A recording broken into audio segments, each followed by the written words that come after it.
حضور اکرم صلی اللہ علیہ وسلم نے فرمایا کہ وہ جمعے کی نماز کے لیے بیٹھا ہے، آپ کا خطبہ اس نے پہلے سنا، مطلب تقریر سنی، پھر خطبہ سنا، پھر آپ اس میں جب سورت لگاتے ہیں تو اس کو لمبا کر دیتے ہیں، دعا آپ لمبا کر دیتے ہیں. آپ ضعیف آدمی ہیں، بہت سو کو حاجت ہوتی ہے، بہت سو کو آپ دیکھیں بیماری ہوتی ہے. تو میری سب سے درخواست ہے، ایک تو یہ، دوسری درخواست یہ ہے کہ فروعی مسئلے بیان کرنے کے بجائے اگر وہ مجھے وضو نہیں آتی، مجھے نماز پڑھنے نہیں آتی، اب جیسے یہ سوالات آتے ہیں، بنیادی چیزیں ہمیں بتانی چاہیے. کیونکہ اگر یہ ہم بتانا شروع کر دیں گے تو لوگوں کو دلچسپی ہوگی. پتہ کیا، بعض دفعہ جوش خطابت میں ٹائم بھول جاتے ہیں کہ 2 بجے نماز ہو رہی ہے، تو وہاں کیا ہے اس کو 2:30 بجے تک پھر لوگ کھڑے ہو جاتے ہیں، پھر وہ مسجد مچھلی گھر بن جاتا ہے. بہت معذرت کے ساتھ. اور جی بس مجھے یہ پیغام دینا تھا B+ سے. اللہ کرے ہم اس پر کاربند رہیں. تو کیا انصاری صاحب، جیسے آپ نے بتایا کہ امام اکثر خطبے کو لمبا کھینچ لیتے ہیں یا طول دے دیتے ہیں، تو لوگوں کا بھی فرض بنتا ہے کہ اس میں صبر کریں اور لوگ ان کے خطبے کو غور سے سننے کی کوشش کریں. دیکھیے، خطبہ سننا دوسری اذان کے بعد جو ہے نا، خطبہ سننا واجب ہے، جمعے کی نماز کا حصہ ہے. صبر تو ہر جگہ ہے، لیکن ایک تو آپ نے تقریر کی بڑی لمبی، آپ کی مسجد میں 1:30 بجے کا ٹائم ہے، آپ تقریر کرتے رہے 1:45 بجے تک. اس کے بعد اذان، اس کے بعد لوگ سنتیں پڑھتے ہیں، پھر اذان ہوتی ہے. اذان کے بعد پھر آپ خطبہ اس کو مختصر کر سکتے ہیں، کیونکہ آپ نے جو کہنا تھا اپنی تقریر میں کہہ گئے. صحیح. اس کو مختصر کر دیں. پھر جب آپ سورت پڑھتے ہیں یا کوئی آیت پڑھتے ہیں تو مختصر.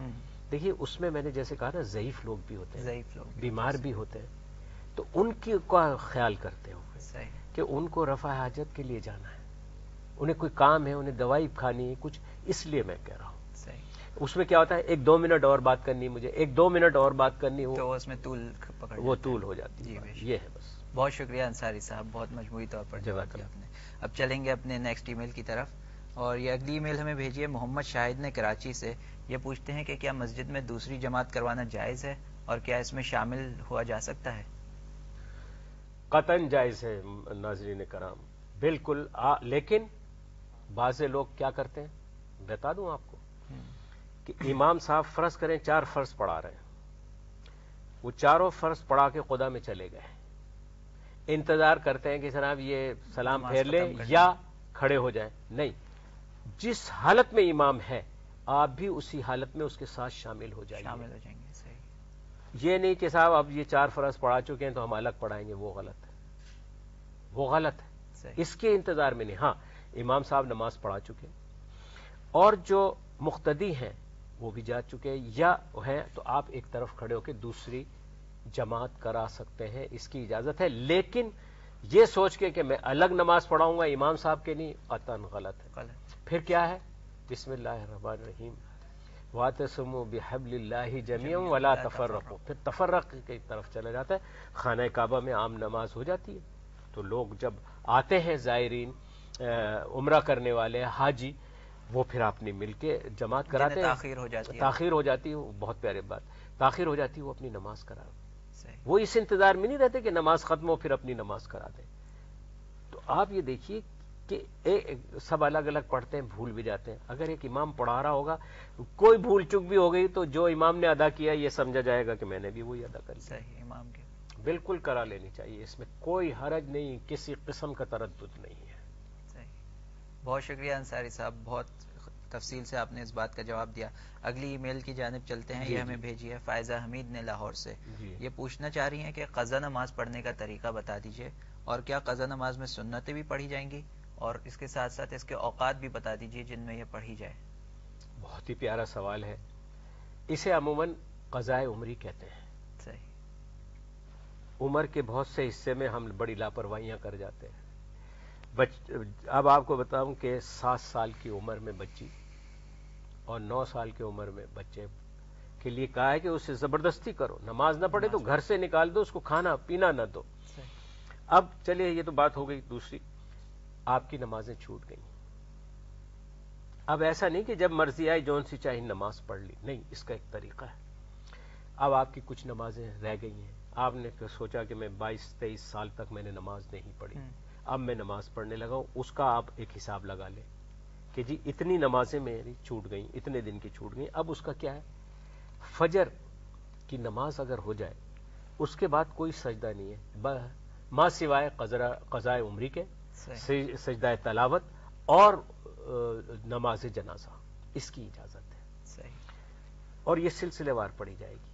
اب آپ نماز پڑھنا چاہتے ہیں قضاء عمری کے علاوہ یا قضا نماز جو چھوٹ گئی ہیں، فجر کی نماز پہلے ہوتی تو آپ قضا بھی فجر کی پہلے کریں گے، پھر ظہر کی، پھر عصر کی، پھر عشاء کی، پھر مغرب کی. چاہے آپ ایک ہی وقت پڑھ رہے ہو لیکن پڑھیں گے آپ سلسلے سے.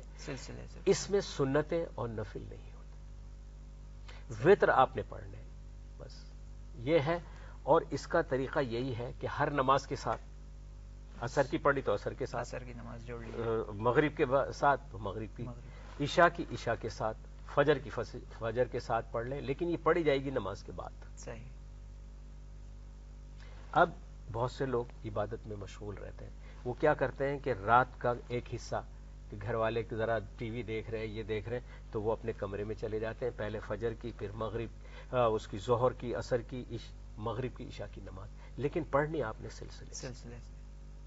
اچھا، ایک بات اور یہ ہے کہ فجر کی نماز طلوع آفتاب سے پہلے لازمی پڑھنا ہے. اب اگر قضا ہو گئی، آفتاب نکل آیا، تو آپ فوراً ہی قضا نماز پڑھ لیں گے، بس صرف 2 فرض پڑھیں گے. اسی طرح ظہر کی آپ نماز پڑھ سکتے ہیں عصر تک، اور عصر کی نماز غروب آفتاب سے پہلے تک کوئی مجبوری ہوگی پڑھ سکتے ہیں. اب اگر یہ دونوں ہو گئی تو آپ مغرب میں، کیونکہ وقت بڑا شارٹ ہوتا ہے اور امام کے پیچھے پڑھ رہے ہیں، تو آپ کو پہلے مغرب پڑھنی پڑے گی، پھر ظہر، پھر عصر، پھر عشاء. اب عشاء میں آپ کی مغرب چھوٹ گئی، یہ 3 نمازیں خدا نخواستہ چھوٹ گئیں، تو آپ عشاء سے پہلے اگر امام کے پیچھے پڑھنے جاتے ہیں تو آپ مسجد میں جائیں گے، پہلے ظہر ادا کریں گے، پھر عصر ادا کریں گے، پھر مغرب، پھر امام کے ساتھ آپ عشاء پڑھ لیں گے. میں سمجھتا ہوں کہ اس سے سمجھ میں آ گیا ہوگا. اگر نہ بھی آئے تو پھر بھی جواب دوبارہ ای میل کر سکتے ہیں، انشاءاللہ پھر میں سمجھانے کی کوشش کروں گا. تو لوگ حساب کر لیتے ہیں. صحیح. اب میں حاجی جب جاتے ہیں تو ان کو جب لیکچر دیتا ہوں تو ان سے کہتا ہوں کہ حساب رکھ لو، نماز کا بھی، اور ایک آقا ہے رسالت مآب صلی اللہ علیہ وسلم پر درود بھیجنے کا بھی. آپ کو بتا ہے لاکھوں درود کے ہار اور گجرے لے کے جاتے ہیں. وہ پھر یہ ربیع اول کا مہینہ ہے تو ہماری تو زبان تر رہنی چاہیے حضور اکرم صلی اللہ علیہ وآلہ وسلم پر درود بھیجنے کی. تو یہ ہے زبیر میاں اس کا جواب. بہت شکریہ انصاری صاحب، بہت تفصیل سے جواب دیا. ناظرین، ہماری بہترین کوشش یہ ہونی چاہیے کہ ہماری نماز نہ چھوٹے. ناظرین، آپ دیکھ رہے ہیں پروگرام مشکل کا حل. ملتے ہیں ایک چھوٹے سے وقفے کے بعد.